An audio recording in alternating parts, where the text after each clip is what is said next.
ಭಾರತೀಯ ಜನತಾ ಪಾರ್ಟಿಯ ಕಾರ್ಯಕರ್ತರ ಶಕ್ತಿ ಏನಿದೆ ಅನ್ನುವಂಥದ್ದನ್ನು ಇವತ್ತು ಬೆಳ್ತಂಗಡಿಯ ಕಾರ್ಯಕರ್ತರು ತೋರಿಸಿಕೊಟ್ಟಿದ್ದಾರೆ. ನಾನು ಒಬ್ಬ ಕ್ಷೇತ್ರದ ಜನಪ್ರತಿನಿಧಿಯಾಗಿ ಒಬ್ಬ ಕಾರ್ಯಕರ್ತನಿಗೆ ವಿನಾಕಾರಣ ಜೈಲಿಗೆ ಹಾಕಿದರೆ ಆ ಕಾರ್ಯಕರ್ತನ ಜೊತೆ ಜೈಲಿನಲ್ಲೂ ಸ್ಟೇಷನಲ್ಲೂ ನಾನು ಹೋಗಿ ಈ ರೀತಿಯ ವಿನಾಕಾರಣದ ಪ್ರಕರಣಕ್ಕೆ ನಾನು ಖಂಡಿತವಾಗಿ ವಿರೋಧವನ್ನು ವ್ಯಕ್ತಪಡಿಸ್ತಕ್ಕಂಥ ಜವಾಬ್ದಾರಿ ಇದೆ ಎನ್ನುವ ಕಾರಣಕ್ಕೋಸ್ಕರನೇ ಈ ಕ್ಷೇತ್ರದ ಮತದಾರರು ನನ್ನನ್ನು ಗೆಲ್ಲಿಸಿರ್ತಕ್ಕಂಥದ್ದು. ಆ ಕರ್ತವ್ಯವನ್ನು ನಾನು ಮೊನ್ನೆ ಮಾಡಿರ್ತಕ್ಕಂಥದ್ದು. ಒಬ್ಬ ಅಮಾಯಕ ಯಾವುದೇ ಆ ಪ್ರಕರಣದಲ್ಲಿ ಇಲ್ಲದಂತ ಒಬ್ಬ ಭಾರತೀಯ ಜನತಾ ಪಾರ್ಟಿಯ ಯುವ ಮೋರ್ಚಾ ಅಧ್ಯಕ್ಷನನ್ನು ಬಂಧನ ಮಾಡಿರ್ತಕ್ಕಂಥ ಇದನ್ನೆಲ್ಲವನ್ನು ಸ್ಪಷ್ಟವಾಗಿ ಮಾಧ್ಯಮದ ಮಿತ್ರರು ಜನರಿಗೆ ತಿಳಿಸಬೇಕು. ಆ ಪ್ರಕರಣಕ್ಕೂ ಶಶಿರಾಜ್ ಶೆಟ್ಟಿಗೂ ಯಾವುದೇ ರೀತಿಯಾಗಿರ್ತಕ್ಕಂಥ ಸಂಬಂಧ ಇಲ್ಲದೆ ಭಾರತೀಯ ಜನತಾ ಪಾರ್ಟಿಯಲ್ಲಿ ಮತ್ತು ಬೇರೆ ಬೇರೆ ಚಟುವಟಿಕೆಯಲ್ಲಿ ಮುಂಚೂಣಿಯಲ್ಲಿ ಕೆಲಸ ಮಾಡ್ತಾನೆ ಎನ್ನುವ ಕಾರಣಕ್ಕೋಸ್ಕರನೇ ಅವನನ್ನು ಅರೆಸ್ಟ್ ಮಾಡಿರೋದು, ಆ ಕೇಸಲ್ಲಿ ಫಿಕ್ಸ್ ಮಾಡಿರ್ತಕ್ಕಂಥದ್ದು. ಅದನ್ನೊಬ್ಬ ಈ ಕ್ಷೇತ್ರದ ಜನಪ್ರತಿನಿಧಿಯಾಗಿ ನಾನು ಖಂಡಿಸಿರ್ತಕ್ಕಂಥದ್ದು, ಸ್ಟೇಷನ್ಗೆ ಹೋಗಿರ್ತಕ್ಕಂಥದ್ದು. ಈ ರೀತಿ ವಿನಾಕಾರಣ ಕಾರ್ಯಕರ್ತರನ್ನು ನೀವು ಅರೆಸ್ಟ್ ಮಾಡಿದ್ರೆ ಖಂಡಿತ ನಾವು ಈ ರೀತಿಯ ದ್ವೇಷದ ಕಾಂಗ್ರೆಸ್ನ ರಾಜಕಾರಣವನ್ನು ಸಹಿಸೋದಿಲ್ಲ ಎನ್ನುವಂಥ ಎಚ್ಚರಿಕೆಯನ್ನು ಪೊಲೀಸ್ ಅಧಿಕಾರಿಗಳ ಮೂಲಕ ಸರ್ಕಾರಕ್ಕೆ ಕೊಟ್ಟಿರ್ತಕ್ಕಂಥದ್ದು. ಅದನ್ನೇ ನೆಪವಾಗಿಟ್ಟುಕೊಂಡು ಇವತ್ತು 2-3 ಕೇಸ್ಗಳನ್ನು ನಮ್ಮ ಮೇಲೆ ಹಾಕಿದ್ದಾರೆ. ಒಂದು, ಅವತ್ತು ನಾನು ಮಾತಾಡಿರ್ತಕ್ಕಂಥ ಮಾತುಗಳಿಗೆ ನನ್ನ ಮೇಲೆ ಕೇಸ್ ಹಾಕಿದ್ದಾರೆ. ನಾನು ಈ ಸಂದರ್ಭದಲ್ಲಿ ಮಾಧ್ಯಮದ ಮೂಲಕ ಕೇಳ್ತೇನೆ, ನಾನು ಅಧಿಕಾರಕ್ಕೋಸ್ಕರ ಪೊಲೀಸರಿಗೆ ಬೈದಿಲ್ಲ.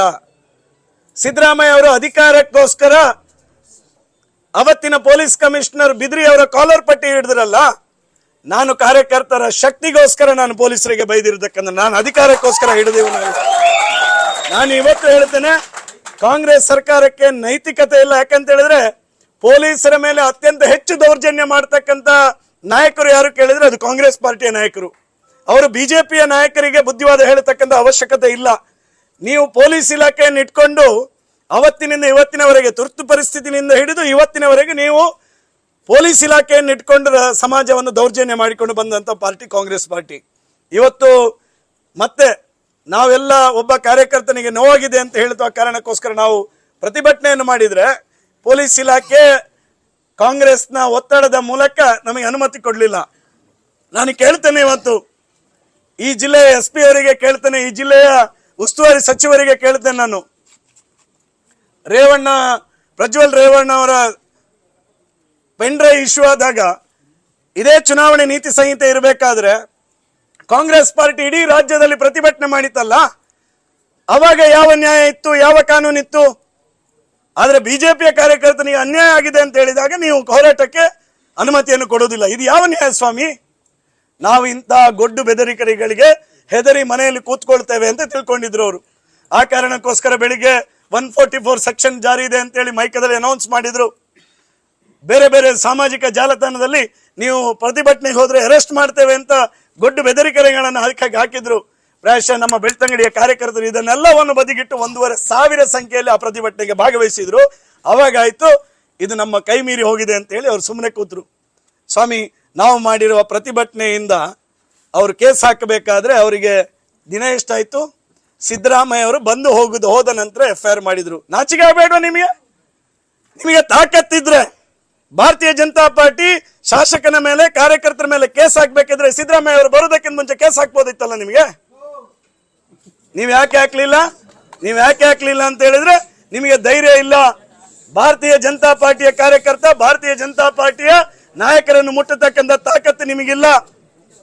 ಇವತ್ತು ನನಗೆ ಖುಷಿ ಇದೆ, ಬೆಳಿಗ್ಗೆಯಿಂದ ನಮ್ಮ ಕಾರ್ಯಕರ್ತರು ಒಂದು ಬಿಸ್ಕೆಟ್ ಅನ್ನು ಬಿರಿಯಾನಿ ರೀತಿಯಲ್ಲಿ ಸೇವನೆ ಮಾಡಿ ಇವತ್ತು ಸಂಜೆವರೆಗೆ ಇಲ್ಲಿ ಕೂತಿದ್ದಾರೆ ಅಂತ ಹೇಳಿದ್ರೆ ಅದು ನಮ್ಮ ಕಾರ್ಯಕರ್ತರ ತಾಕತ್ತು. ನಮ್ಮ ಕಾರ್ಯಕರ್ತರು ಯಾವುದೇ ರೀತಿಯಾಗಿರ್ತಕ್ಕಂಥ ಈ ರೀತಿಯ ಷಡ್ಯಂತ್ರಕ್ಕೆ ಬಲಿಯಾಗೋದಿಲ್ಲ.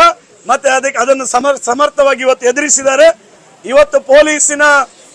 ಇವತ್ತು ಸುಮಾರು 9 ಪೊಲೀಸ್ ಬಸ್, ಸುಮಾರು ತುಕಡಿಗಳು, ಸುಮಾರು 25 ಸಬ್ ಇನ್ಸ್ಪೆಕ್ಟರ್ಗಳು, ಒಬ್ಬ DSP, 3-4 ಸರ್ಕಲ್ ಇನ್ಸ್ಪೆಕ್ಟರ್ಗಳು ಇವತ್ತು ಅರೆಸ್ಟ್ ಮಾಡ್ಲಿಕ್ಕೆ ಇಲ್ಲಿ ನನ್ನ ಮನೆಗೆ ಬಂದಿದ್ರು.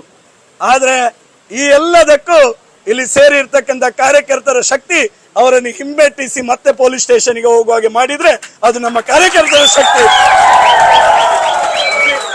ಕಾನೂನಿನಲ್ಲಿ ನಂಬಿಕೆ ಇದ್ದವನು. ನಾನು ಹೈಕೋರ್ಟ್ನಲ್ಲಿ ಕಾನೂನು ವೃತ್ತಿಯನ್ನು ಮಾಡಿ ಬಂದವನು. ನಾನು LLB ಶಿಕ್ಷಣ ಮಾಡಿದ್ರು. ನನಗೆ ಕಾನೂನಿನ ಬಗ್ಗೆ ಈ ಪೊಲೀಸ್ ಇಲಾಖೆ ಪಾಠ ಮಾಡಬೇಕಾದಂಥ ಅವಶ್ಯಕತೆ ಇಲ್ಲ. ಅವರೇನು ನೋಟಿಸ್ ಕೊಟ್ಟಿದ್ದಾರೆ, ನಮ್ಮ ವಕೀಲರಾಗಿರ್ತಕ್ಕಂಥ ಶಂಭು ಶರ್ಮಾ ಅವರು, ಅಗರ್ತರು, ಅಜಯ್ ಅವರು